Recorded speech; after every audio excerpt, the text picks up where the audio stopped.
ഇസ്ലുമായി ഹ്രസ്വ സന്ദർശനാർത്ഥം സൗദി അറേബ്യയിലെത്തിയ ഫിറോസ് നാദാപുരമാണ്. ദമാമിൽ മനോഹരമായ ഒരു സംഗീതം നിശ്ചയിക്കുക ഈ കലാകാരനെ അറേബ്യൻ ജാലകം പ്രേക്ഷകർക്ക് വേണ്ടി പരിചയപ്പെടുത്താം. സ്വാഗതം ചെയ്യുന്നു ഫിറോസ് നാദാപുരം. ഫിറോസ്, എന്തൊക്കെയുണ്ട് വിശേഷം? സുഖമാണ്. എങ്ങനെയുണ്ട് സൗദി അറേബ്യ? വളരെ സന്തോഷമുണ്ട്. പുണ്യമണ്ണിലെത്തി ഇവിടെ ഇത്രയും ദിവസം ഒരാഴ്ച പിന്നിടുമ്പോഴേക്കും ഒരുപാട് അനുഭവങ്ങളും ഒത്തിരി സന്തോഷം. നാട്ടിലെ നാദാപുരത്തിനടുത്ത് മുഖേരി എന്ന സ്ഥലമാണ് താമസം. ഒരു ഗായകനോട് ആദ്യം ചോദിക്കാവുന്ന ചോദ്യം ഇത് തന്നെയാണ്, ഈ സംഗീത ലോകത്തിലേക്ക് എങ്ങനെ എത്തി? ചെറുപ്പത്തിൽ 4ാം ക്ലാസ് മുതൽ സംഗീതവാസനുണ്ടെന്ന് തിരിച്ചറിഞ്ഞ LP സ്കൂൾ അധ്യാപകൻ എന്നെ സ്കൂൾ യുവജനോത്സവ വേദികൾ കൊണ്ടുപോവുകയും അവിടെ ഓരോ ക്ലാസ്സിലും A ഗ്രേഡ്, സംസ്ഥാന തലങ്ങളിൽ വരെ A ഗ്രേഡ് ലൈറ്റ് മ്യൂസിക്കിനും മാപ്പിളപ്പാട്ടിനും നിരവധി തവണ ആ സമയത്തൊക്കെ വാങ്ങിച്ചിട്ടുണ്ടായിരുന്നു. അങ്ങനെ പതിയെ മാപ്പിളപ്പാട്ട് എന്ന ഈ മേഖലയിലേക്ക് പൂർണ്ണമായിട്ട് ഇഴുകിച്ചേർന്ന് വരികയായിരുന്നു. പ്രൊഫഷണൽ സിംഗർ എന്നുള്ള രീതിയിൽ? പ്രൊഫഷണൽ സിംഗർ, ഞാനിത് പ്രൊഫഷണലായിട്ട് എടുക്കുന്നത് എനിക്ക് സ്കൂളിൽ പഠിക്കുമ്പോഴേ ക്രേസ് ആയിരുന്നു സംഗീതം. അപ്പോൾ ആ സമയത്ത് ഒരു ചിന്തയുണ്ടായിരുന്നു, പഠിച്ച ഇതൊരു ജീവിതമാർഗ്ഗമാക്കി തരണേ എന്നുള്ളൊരു വല്ലാത്തൊരാഗ്രഹം ഉണ്ടായിരുന്നു. ആ സമയത്താണ് ഒരു നിമിത്തം പോലെ നമ്മുടെ ഖൽബാൻ ഫാത്തിമ ഇറങ്ങുന്നത്. അത് സാറിന് അറിയായിരിക്കും, ഒരു പുതിയ ഗായകർക്ക് ശരിക്കും ഒരു വഴി വെട്ടിത്തെളിച്ചൊരു ആൽബമായിരുന്നു താജിക്കയുടെ ഖൽബാൻ ഫാത്തിമ. അതിൻ്റെ പ്രചോദനം ഉൾക്കൊണ്ടുകൊണ്ട് ഞങ്ങൾ ഒരു 8 പാട്ട് ഞാൻ തന്നെ എഴുതി സംഗീതം ചെയ്ത് ചിട്ടപ്പെടുത്തി. ഇതിലുള്ള ഒരു പാട്ട്, ലൈല ലൈല നീയൻ ഖൽബ ഞാനും നീയും പണ്ടേ മുഹബത്ത, ഇതാര് പാടി, ഇതാരെ ചെയ്ത്, ഇതാരെ കമ്പോസ് ചെയ്തെന്നുള്ള ഒരു ചോദ്യം നിരവധി ആൾക്കാരിൽ നിന്ന് വരുന്നു. അപ്പോൾ എനിക്ക് ഇത് മനസ്സിൽ സ്പാർക്ക് ചെയ്ത് പഠിച്ച ഇത് എനിക്ക് ഒരു ജീവിതമാർഗ്ഗം ആവാനുള്ളൊരു വഴിയാണ് തോന്നുന്നത്. ഒരു മാസ്റ്റർ പീസ് എന്ന് പറയുന്ന ഒരു പാട്ടതാണ്. അതാണ് സാർ. എന്തായാലും ഒരു പാടിയിട്ട് നമുക്ക് ലൈല ലൈല നീയൻ ഖൽബ ഞാനും നീയും പണ്ടേ മുഹബത്ത. ഈ പാട്ടെനിക്ക് വലിയൊരു പേര് വിപണിയിൽ ഉണ്ടാക്കി തന്നു. ആ ഇടയ്ക്ക് വെച്ച് ഞങ്ങളുടെ ഫീൽഡിലെ മറ്റൊരു ഗായകൻ ഇതിലുള്ള എൻ്റെ പാട്ട് എൻ്റെ അനുവാദം ഇല്ലാതെ ഒരു റീമിക്സിലേക്ക് ഉൾപ്പെടുത്തി. ലൈല ലൈല തൂമര സബ് ഹെ ദോനോ മിൽക്കെ കെഹനോ മേരെ സജിന എന്ന പേരിൽ.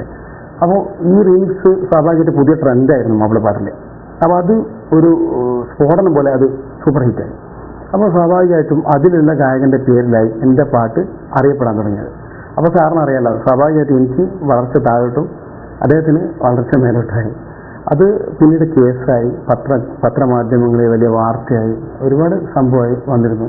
പക്ഷെ അത് കൂടാതെ അതിനുശേഷം എനിക്ക് ഒരുപാട് വർക്ക് മാപ്പിളപ്പാട്ട് കിട്ടി.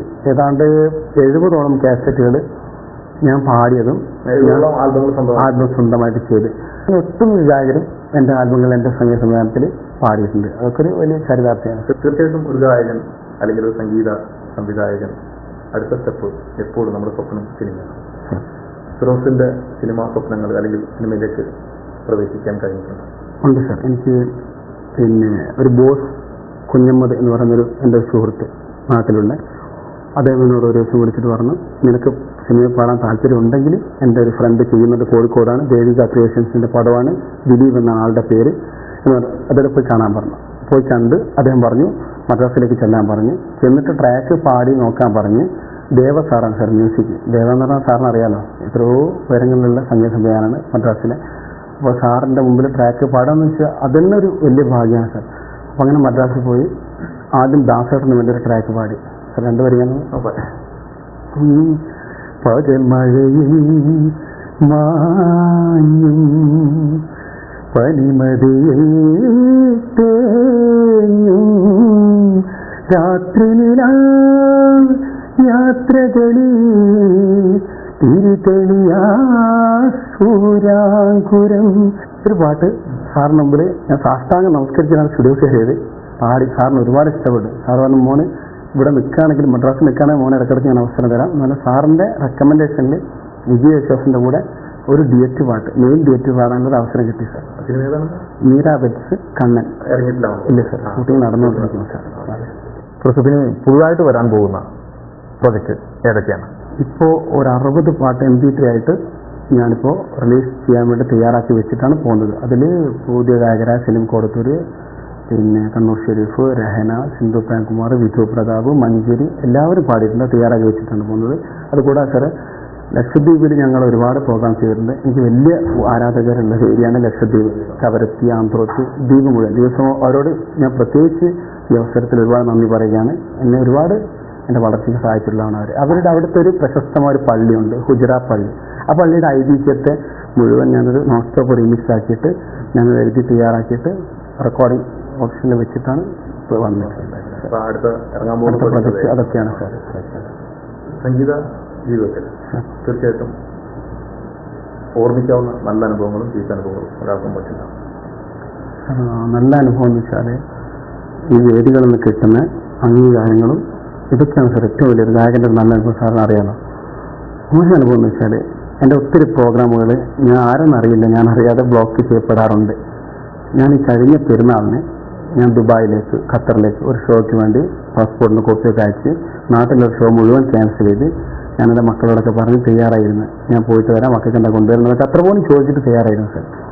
അപ്പോൾ ഈ പെരുന്നാളിൻ്റെ 2 ദിവസം മുമ്പ് തന്നെ അവിടുന്ന് സ്പോൺസർ വിളിച്ചിട്ട് പറഞ്ഞ് നിങ്ങളിവിടെ വരാൻ പാടില്ലെന്ന് ഈ സീറ്റ് ട്രൂപ്പിലുള്ള മറ്റൊരു ഗായകം ആക്കി പിടിക്കുന്നുണ്ട്. നിങ്ങൾ വന്നു കഴിഞ്ഞാൽ അയാളുടെ ട്രൂപ്പ് മൊത്തമായിട്ട് പിന്മാറും. കമ്മിറ്റി സാറ് അയാൾക്കാണ് പ്രിഫറൻസ് കൊടുക്കുന്നത്. അതുകൊണ്ട് സോറി, ഒന്നും വിചാരിക്കുന്നത് ക്യാൻസൽ ചെയ്ത്. അത് വലിയൊരു വേദനയായിരുന്നു. കാരണം സത്യം പറഞ്ഞാൽ പെരുന്നാൾ കഴിക്കാനുള്ള പൈസ പോലും എൻ്റെ കയ്യിൽ ആ സമയത്ത് ഉണ്ടായിരുന്നില്ല സാർ.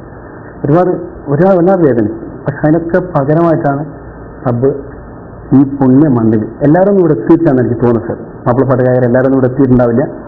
പുണ്യ മണ്ണിൽ ഇറങ്ങി ഫസ്റ്റ് ഷോ തന്നെ ഭയങ്കര വിജയം. ഉള്ള ആൾക്കാരെല്ലാവരും വിളിച്ച് അപ്രിസിയേഷൻ തന്ന്, പിന്നെ ഇത്രയും വലിയൊരു ചാനലിൽ ഒരു ഇൻ്റർവ്യൂ ചെയ്യാൻ പറ്റി, പിന്നെ ഇവിടുത്തെ പ്രമുഖ പത്രങ്ങളിലൊക്കെ റൈറ്റേഴ്സ് വന്നു. ഇതൊക്കെ തന്നെ ഒരു വലിയ അനുഭവമല്ലേ സാർ? നല്ല പാട്ടുകൾ മേരാജിരാവിലെ കാറ്റേ മരുഭൂ തണുപ്പിച്ച കാറ്റേ, മേരാജിരാവിലെ കാറ്റേ മരുഭൂ തണുപ്പിച്ച കാറ്റേ, കരളിൽ കടക്കുന്ന കനലായി തുടിക്കുന്ന, കരളിൽ കടക്കുന്ന കനലായി തുടിക്കുന്ന, കുളിരിൽ പൂങ്കുളിരുന്ന കാറ്റേ, മേരാജിരാവിലെ കാറ്റേ മരുഭൂ തണുപ്പിച്ച കാറ്റേ. ഞാനിവിടെ സൗദി അറേബ്യയിലെത്താൻ നിമിത്തം വടകര NRI ഫോറത്തിൽ ഒരു പ്രോഗ്രാമിൽ പങ്കെടുക്കാനാണ്. അതിനും ഒരു പ്രത്യേകതയുണ്ട്. ഒരുപാട് ഗായകരുടെ പേര് സജഷനിൽ വന്നിട്ടും റഹ്മാൻ കാര്യാട്, നസീർ മജ്ലിസ് തുടങ്ങി എന്നെ ഒരുപാട് സ്നേഹിക്കുന്ന ഇവരുടെ ഒരു ആശ്രാന്ത പരിശ്രമത്തിലൂടെയാണ് സാർ ഞാനും എൻ്റെ പ്രിയ സുഹൃത്ത് സഫീറും ഇവിടെ എത്താൻ കാരണം. അവരോടും NRI ഫോറത്തോടും തീർത്താത്ത നന്ദി ഈ സമയത്ത് ഞാൻ രേഖപ്പെടുത്തുകയാണ്. ഇനി ഫിറോസ് എന്ന ഗായകന്റെ അല്ലെങ്കിൽ സംഗീത സംവിധായകന്റെ സ്വപ്നം എന്താണ്? സ്വപ്നം സാറ് എല്ലാവരും അറിയപ്പെടുന്ന, എല്ലാവരും സ്നേഹിക്കുന്ന, നല്ല മനസ്സിനുടമയായ നല്ലൊരു പാട്ടുകാരനാവുക. അഹങ്കാരം എന്ന് പറയുന്നൊരു സംഭവം പഠിച്ചവനെ ഒരിക്കലും വരാതിരിക്കുക, ഒരിക്കലും ഉണ്ടാവാതിരിക്കുക, ഇതൊക്കെയാണ് സ്വപ്നം സാർ. പിന്നെ സിനിമയിൽ 1-2 ചെറിയ അവസരങ്ങൾ, ഒരു പാട്ടെങ്കിലും 4 ആൾ അറിയുന്ന രീതിയിൽ ഒന്നുകൂടെ കിട്ടുക, ഇതൊക്കെ തന്നെയാണ് സാർ ആഗ്രഹം. തീർച്ചയായിട്ടും നമ്മുടെ ഈ ചെറിയ പരിപാടി ഈ അനുഗ്രഹീത ഗായകന്റെ സാന്നിധ്യം നമുക്ക് ഏവർക്കും ആഹ്ലാദകരമായ അനുഭവമാണ് സമ്മാനിച്ചത്. അടുത്ത ആഴ്ച മറ്റൊരു രീതിയുമായി കണ്ടെത്തുന്നവരെ അറബിക്കാലം പ്രശസ്ത നന്ദി, നമസ്കാരം. അനുരാഗിനി ഹിതായൻ കരളിൽ വിരിഞ്ഞ പൂക്കൾ